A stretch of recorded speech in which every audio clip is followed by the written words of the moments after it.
অসম চৰকাৰে মহিলা আত্মসহায়ক গোটৰ সদস্যসকললৈকে 10,000কৈ টকা আমি অনুদান হিচাপে আগবঢ়াম।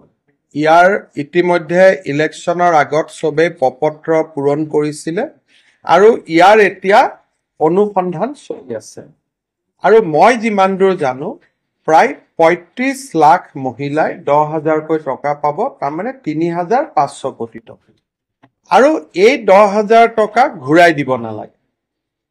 এতিয়া নেটফিয়ে যদি ইয়াৰ ভিতৰত যিসকল বিচাৰে তেওঁলোকক যদি 15,000 টকাৰ এটা লোন দিব পাৰে, তেতিয়াহ'লে মহিলাসকলে 25,000 লগ লাগি কিবা এটা ভাল কাম কৰিব পাৰিব। বা এই বছৰ যদিও নিদিয়ে, আমি অহা 10,000 টকা যিসকলে ভাল কাম কৰিব তেওঁলোকক আমি পিছত আৰু 15,000 দিম।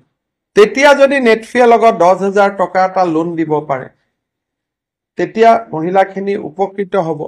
কিন্তু নেটফি ইমান ডাঙৰ অনুষ্ঠানো নহয় যে সকলোকে দিব পাৰিব। গতিকে আমি গোটেই কেইটা নেটফি আৰু বেলেগ বেংকসমূহৰ লগতো কথা পাতি আছো যে চৰকাৰৰ টকাখিনিতো সুদো দিব নালাগে, ঘূৰাই দিব নালাগে, অনুদান হ'ব। কিন্তু তাৰ লগত আপোনালোকেও যদি লোন এটা দিব পাৰে, তেতিয়াহ'লে মহিলাখিনিয়ে নিজৰ ভৰিৰ ওপৰত নিজে থিয় হ'ব পাৰিব। এইটো এটা আমাৰ ডাঙৰ প্ৰগ্ৰেম এটা আমি চিন্তা চৰ্চা কৰি আগবাঢ়ি গৈ আছো। প্ৰথমতে মোক 10,000 টকাটো দি ল'ব দিয়ক, তাৰ পিছত আমি বাকীখিনি পৰ্যায়ত আমি আগবাঢ়িম।